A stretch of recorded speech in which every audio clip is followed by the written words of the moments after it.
दिनांक 20 अक्टूबर 2020 यानी कल का दिन उत्तर प्रदेश में डीएलएड 2018 बैच के लिए बहुत ही महत्वपूर्ण रहने वाला है, क्योंकि कल के ऑर्डर से ही इस बैच का पूरा भविष्य आगे तय होगा। इसलिए आवश्यक ये है कि जो भी बैच से संबंधित प्रशिक्षु हैं, उनके लिए माननीय लखनऊ खंडपीठ में श्री लौकुश जी के द्वारा जो याचिका दायर की गई थी, जिसका ऑर्डर आप स्क्रीन पर देख पा रहे हैं, इसमें जो भी कन्फ्यूजन बने हुए हैं वह कल माननीय इलाहाबाद हाईकोर्ट से स्पष्ट जरूर करा लिए जाए, ताकि जो भी आपकी समस्याएं आ रही हैं वह पूरी तरीके से क्लियर हो जाए। साथ ही आप लोग के लगातार कमेंट्स के माध्यम से प्रश्न आ रहे हैं कि क्या बैक प्रशिक्षुओं को बैक पेपर के साथ साथ थर्ड सेमेस्टर और फोर्थ सेमेस्टर सभी में बैठना होगा। इन सभी प्रश्नों का जवाब इस वीडियो में मैं देने जा रहा हूं। नमस्कार दोस्तों, मेरा नाम है नीरज और आप देख रहे हैं करियर बिट यूट्यूब चैनल। अगर आप इस चैनल पहली बार विजिट कर रहे हैं तो इसको सब्सक्राइब करते हुए बेल आइकन को प्रेस करना ना भूलें। इस ऑर्डर में एक कन्फ्यूजन है जिसकी वजह से बहुत बड़ी समस्या उत्पन्न हो सकती है।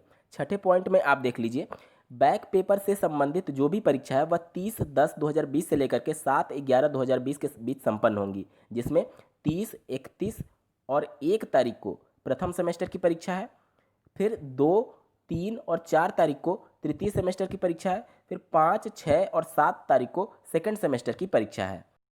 देखिए, पीएनपी के एग्जाम शेड्यूल के अनुसार 2, 3, 4 तारीख में तृतीय सेमेस्टर की परीक्षा होगी, लेकिन बैक प्रशिक्षुओं को इसका लाभ तभी मिल पाएगा जब इस कोर्ट ऑर्डर में कुछ कन्फ्यूजन है, जिसको आपको कल माननीय इलाहाबाद हाई कोर्ट से इसको सही कराना होगा। अब देखिए, आप लोग की मांग क्या होनी चाहिए। अभी के कोर्ट ऑर्डर के अनुसार आप देख लीजिए, 30 से लेकर के 7 तारीख तक जो परीक्षाएं हो रही हैं उनको कंडक्ट कराने की बात कही जा रही है, जिसमें आपके तृतीय सेमेस्टर की भी परीक्षा शामिल हो गई। यानी कि हो सकता है कि तृतीय सेमेस्टर की भी परीक्षा कंडक्ट कराया जाए, जिसको आपको प्रमोट करना चाहिए था, क्योंकि पीएनपी और एससीईआरटी के द्वारा अभी तक जो ये बताया जा रहा था कि बैक प्रशिक्षुओं को इस वजह से प्रमोट नहीं किया जा सकता क्योंकि उनका किसी सब्जेक्ट में बैक था, जिसकी वजह से वह एवरेज नहीं ले पा रहे थे, और यही मुख्य आधार था इन सभी प्रशिक्षुओं को प्रमोट ना करने का। लेकिन अब आप लोग को कल की सुनवाई में अपने वकील के द्वारा ये मांग रखवानी है कि जिस प्रकार से समानता के अधिकार के तहत इन प्रशिक्षुओं को लाभ दिया जा रहा है, बैक प्रशिक्षुओं को माननीय लखनऊ खंडपीठ के द्वारा, तो थोड़ा सा एग्जाम शेड्यूल में भी संशोधन कराना होगा पीएनपी के द्वारा। यहाँ पर आपको सिर्फ ये करना है कि जो तृतीय सेमेस्टर की परीक्षा है उसको आगे 1 हफ्ते के पोस्टपोन कर देना चाहिए। जिस प्रकार से लखनऊ खंडपीठ आपके चतुर्थ सेमेस्टर के 1 हफ्ते पेपर पोस्टपोन करने के फेवर में है, उसी प्रकार से तृतीय सेमेस्टर के भी पेपर 1 हफ्ते पोस्टपोन कराइए। इससे लाभ क्या होगा मैं समझाता हूँ। देखिए, पहले आपका प्रथम सेमेस्टर और द्वितीय सेमेस्टर के पेपर कंडक्ट करा लीजिए। जो भी 18 बैच से संबंधित प्रशिक्षु हैं वह इन दोनों सेमेस्टर के बैक सब्जेक्ट के पेपर को क्लियर कर लेंगे। ठीक है, 1 हफ्ते में रिजल्ट आ जाएगा इस कोर्ट ऑर्डर के अनुसार। 1 हफ्ते के बाद जो अभ्यर्थी रिजल्ट में सफल घोषित होगा बैक पेपर में, उन सेमेस्टर में प्रमोट का लाभ दे दिया जाए, क्योंकि जो भी प्रमोट इनका रोका गया है वह बैक के वजह से ही रोका गया था। अब जब ये बैक क्लियर कर लेंगे तो ये भी पूरे हकदार हैं तृतीय सेमेस्टर में प्रमोट होने के लिए।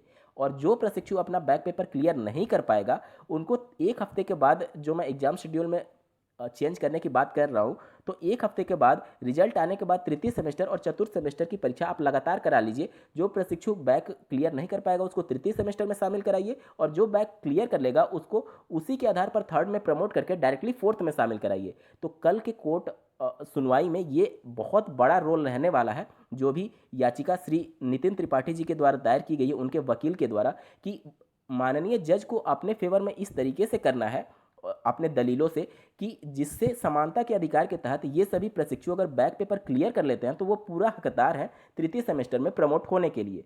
क्योंकि जब तक माननीय कोर्ट ये बातें लिख करके आपको ऑर्डर में नहीं देगी, तब तक पीएनपी और एससीईआरटी नहीं मानेंगे इन बातों को। तो ये सबसे अच्छा अवसर है आप लोगों के लिए कि सभी बातें क्लियर कट कल होनी चाहिए, सभी बातें ऑर्डर में लिख करके आनी चाहिए, क्योंकि लगभग 75% आप लोग जंग जीत चुके हैं माननीय लखनऊ खंडपीठ के द्वारा। अब 25% जंग ही बाकी है, क्योंकि जो ऑर्डर किसी कोर्ट के द्वारा दिया जाता है वह दूसरे कोर्ट के लिए एक तरीके से कानून बन जाता है। उनको वो मानना एक तरीके से वो बाध्य हो जाते हैं, या फिर ये कह लें कि उनको सलाह के तौर पर मान सकती हैं।